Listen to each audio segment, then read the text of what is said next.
The Swedish capital has got to be the only city to have a potentially non-existent syndrome named after it. But what influence does that have on its sports venues? Let's find out. Here are the stadiums and arenas of Stockholm, Sweden. Oh, wait a minute, Havana syndrome. Stockholms Olympiastadion. Stockholm hosted one of the first modern Olympic Games back in 1912. Many of the events, including tug of war, took place at this stadium, which was purpose-built for the event. Unsurprisingly, the stadium has been the site of many other events in its lifetime, from Speedway to a Bruce Springsteen concert that attracted nearly 100,000 people. And it was home to one of the biggest football clubs in the country, Djurgårdens, for nearly 80 years. It still is in the form of the women's team. This is undoubtedly an archaic stadium that doesn't come close to modern standards, but the architecture is absolutely beautiful, from the wraparound brick facade and its many arches, to the two big clock towers at the northern end. It is a work of art. Unfortunately, the stadium is set to be demolished to make way for a new H&M megastore. I'm just kidding, can you imagine? Strawberry Arena. Interestingly, this stadium lies directly on top of the 18th meridian. Now you might say, who cares, it's just a line on a map. Yes, I agree with that. What is a much more impressive flex is that Strawberry Arena is not only the largest stadium in the country, but the entirety of Scandinavia. On top of that, literally, is a retractable roof, which must come in handy in the cold Swedish winters.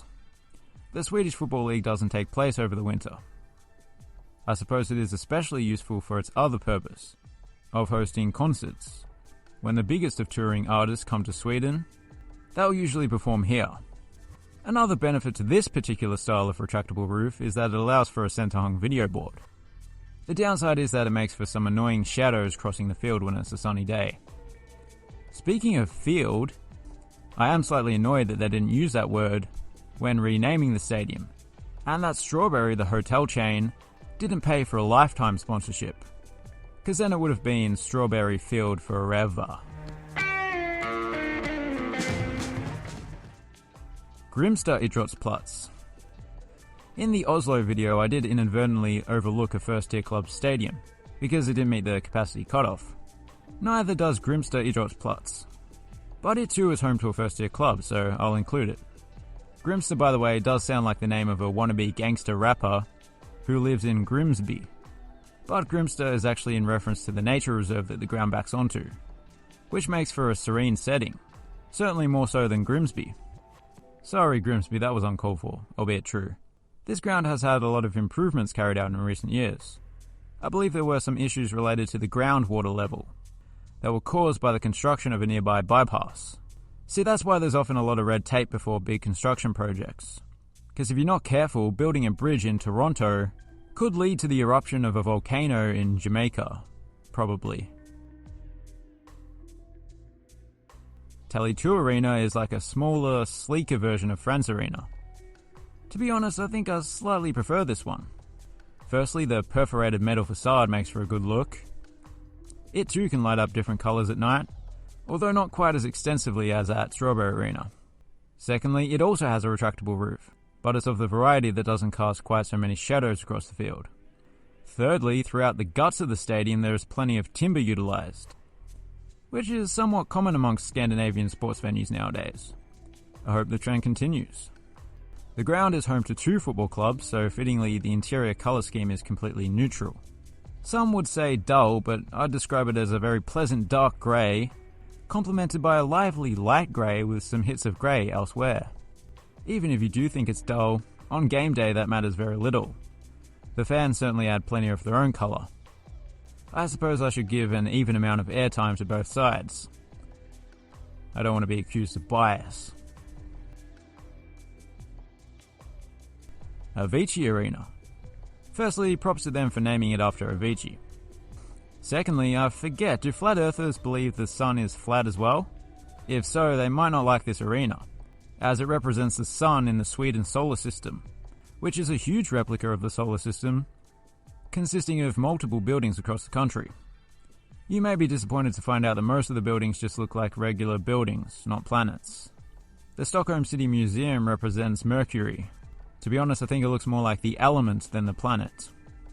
Avicii Arena was the largest spherical building on Earth, until Las Vegas did its thing. Unlike the Sphere though, this place was built with sports at front of mind. It's home to Djurgården's hockey team, who are currently in the second tier of Swedish hockey. I can't imagine there are many arenas in that league that compare to this. The club is actually the most successful in Swedish hockey history though, so I guess they're just in a trough at the moment. But yeah, this is such an interesting venue. I like the interior colour scheme. It is more red than Mel Gibson's copy of Mein Kampf. Next door is Hovet. The name sounds like a combination of hovel and hobbit, which aren't two words you'd want to associate with your hockey arena. Hovel because, obviously, and hobbits because they insist on always being barefoot. In ice hockey, you have to keep yourself on your toes, and playing with bare feet means you don't have any toes left. In actuality, Hovet just means court.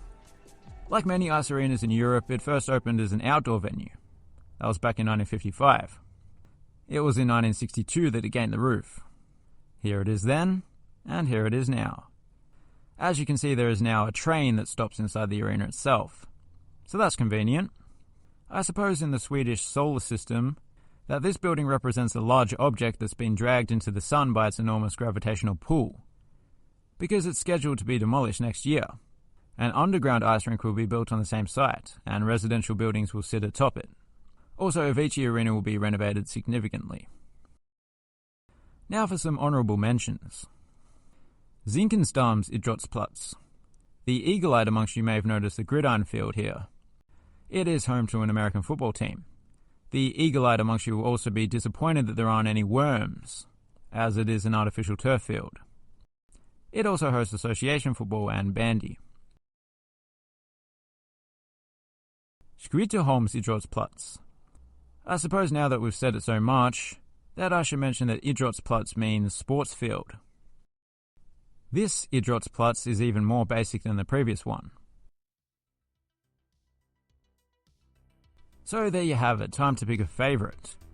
I'm going to contradict my past self and choose the old Olympic Stadium, despite the fact that it is inferior in every aspect apart from character, beauty, history, and its high rating on the Clock Tower Index. Thanks for watching, have a good one.